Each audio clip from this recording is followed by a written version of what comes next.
La femme alpha en couple. 3 pièges à éviter absolument. Bonjour à toutes, bonjour à tous et bienvenue dans cette nouvelle vidéo. Je suis ravie de vous retrouver. J'espère que vous allez bien, j'espère que vous avez la forme aujourd'hui. Alors pour ceux qui ne me connaissent pas, bienvenue sur ma chaîne. Je suis Mélanie, je suis coach en développement personnel et experte en hypersensibilité pour vous aider à transformer cette sensibilité en super pouvoir pour que vous puissiez devenir, comme j'aime le dire, le super-héros de votre vie, c'est-à-dire une personne confiante en elle, épanouie, inspirante, mais surtout qui s'aime avant tout pour elle-même. Et aujourd'hui dans cette nouvelle vidéo, comme vous l'avez vu dans le titre, nous allons explorer la femme alpha en couple. Alors comme je vous l'ai dit et je vous le répète souvent dans mes vidéos, il existe autant de femmes alpha qu'il existe de fleurs dans les champs. Et plus spécifiquement, il existe 3 degrés d'alpha en chacune de nous, en chacune des femmes.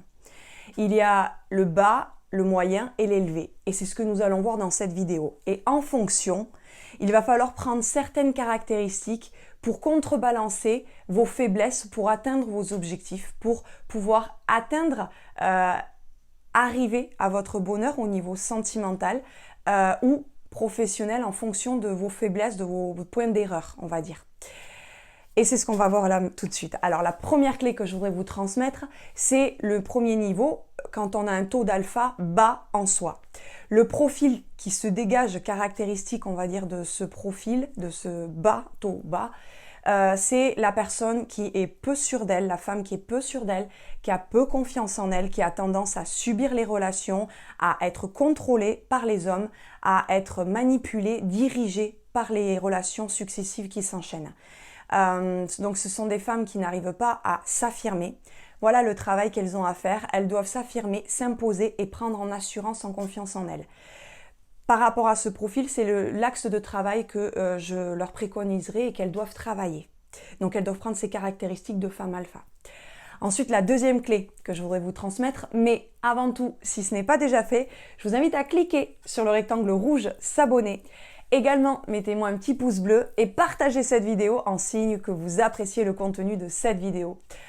La deuxième clé, ça va être le taux moyen d'alpha en vous, mesdames.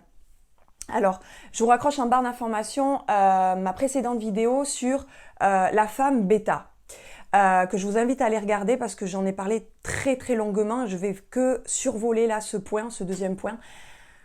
Pour caricaturer, moi j'associe le taux moyen d'alpha aux femmes bêta, au type de personnalité femme bêta.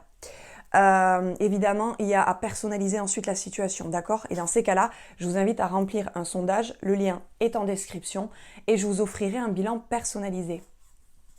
Alors, le moyen, c'est quand même le mieux, c'est d'être dans le juste équilibre, de ne pas être s'imposer et diriger, contrôler les hommes et les castrer, ou tout l'inverse, d'être dans l'extrême, de ne pas du tout être assuré, de trembler comme une feuille et de subir toutes les relations, à dépendre des hommes et à pas savoir prendre des hommes qui peuvent les mériter, quoi. Aller chercher des hommes qui les plaisent, mais qui les méritent, quoi.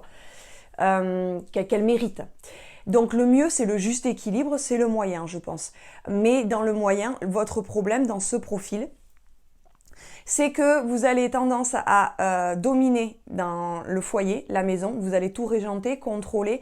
Il faut que ça se fasse comme vous le voulez à la maison pour l'administratif, les tâches ménagères, les enfants, l'éducation, tout doit être fait et régenté selon votre manière. En gros, c'est le cliché qu'on dit, c'est la femme qui porte la culotte. C'est en fait des femmes alpha qui sont cachées là, en fait. Et par contre, dans le domaine professionnel, elles subissent leur domaine professionnel, elles s'épanouissent absolument pas, elles explorent pas vraiment tout leur potentiel, ni leur passion. Elles ne vivent pas d'ailleurs de leur passion et elles sont bloquées et freinées beaucoup dans leur élan, dans leur ambition. Et ça va être l'axe de leur travail, c'est-à-dire de développer cet axe-là qui est plus faible, où elles ne se passionnent pas. Il faut se rappeler que vous passez 3/4 de votre vie dans le travail. Donc c'est un domaine sur lequel vous devez travailler. Voilà. Ensuite, la troisième et dernière clé niveau de cette vidéo, mais si toutefois vous souhaitez aller plus loin dans ce que je peux vous apprendre sur les axes de travail, aller plus loin, dans ces cas-là, je vous invite à rejoindre le programme de Femme Alpha. Le lien est en description.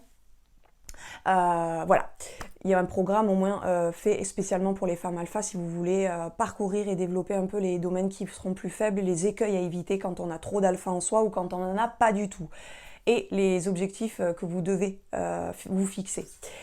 Donc le dernier niveau maintenant, le taux d'alpha le plus élevé en fait en une femme, et là c'est le gros cliché dont je fais souvent allusion, je ne sais pas pourquoi j'ai cette image, c'est le diable s'habille en Prada, le fameux film. Donc là pour moi c'est vraiment le cliché de la femme qui écrase tout sur son passage, la girl boss au talon à 15 cm, qui ne va rien lâcher. Alors, je parle pas, ici on parle de la femme alpha en couple, hein, je parle bien dans le domaine sentimental.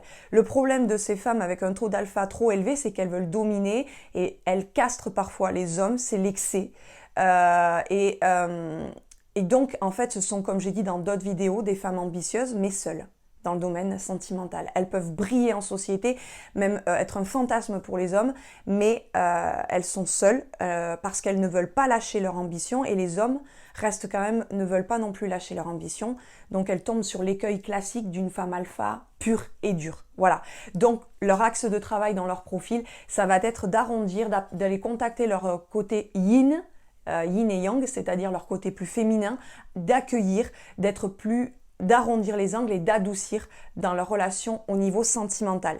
Voilà, ça va être leur écueil et leur travail objectif. Voilà.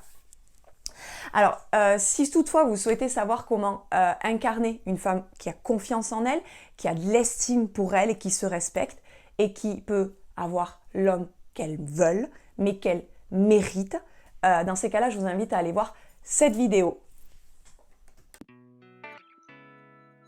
Bonjour, ben voilà, je voulais vous partager mon expérience de coaching avec Mélanie. Donc aujourd'hui, ça fait 7 mois que je profite de ce coaching et ça m'a apporté vraiment beaucoup de choses et ça peut être intéressant de vous le partager pour que vous puissiez sauter le pas à votre tour si vous ne vous sentez pas bien dans votre vie. Donc voilà, moi très rapidement, ça m'a permis de couper un lien très fort avec ma maman, et donc j'ai pu prendre un appartement sereinement, ce que j'imaginais pas pouvoir faire avant. Ça m'a aussi peu de temps après permis de trouver un nouveau travail qui me convient vraiment, qui me convenait vraiment bien, donc c'était super positif aussi. Ça m'a apporté vraiment beaucoup de choses, même au niveau émotionnel. Ça m'a permis de reprendre confiance en moi, de retrouver une estime de moi que j'avais perdue, et quelque chose de très important, c'est que ça m'a apporté énormément de douceur envers moi-même, et ça c'est quelque chose dont je profite encore tous les jours. Et ce qui est vraiment chouette aussi, c'est que je me sens accompagnée pas à pas, et ça permet d'être tirée vers le haut, et que quand on se retrouve confronté à des événements négatifs, on peut se rattacher à ce coaching, la séance qui va arriver, et on a des outils pour faire face. Et pour moi, le point le plus important dans ces coachings, c'est qu'on va un peu soulever des blessures qui se sont passées dans notre passé justement. Et là justement, je sors d'une séance où c'est ce qu'on vient de faire, et c'est vraiment hyper positif pour moi, parce que quand je sors de ce type de séance, et c'est le cas là maintenant, je me sens vraiment libérée, soulagée, et je retrouve une confiance en l'avenir que j'ai pas avant de commencer la séance, et ça dure vraiment dans le temps, donc c'est vraiment quelque chose de super chouette. On sent vraiment qu'on enlève des couches, comme on dit souvent en coaching, ou des poids qu'on a sur les épaules, et une fois qu'ils sont partis, on en est libéré, et ça c'est vraiment super chouette. Donc voilà, je vous encourage vraiment à sauter le pas, parce que moi ça ne m'apporte que du positif, et c'est pas pour rien que ça fait 7 mois que je suis séduite par Mélanie. Donc voilà.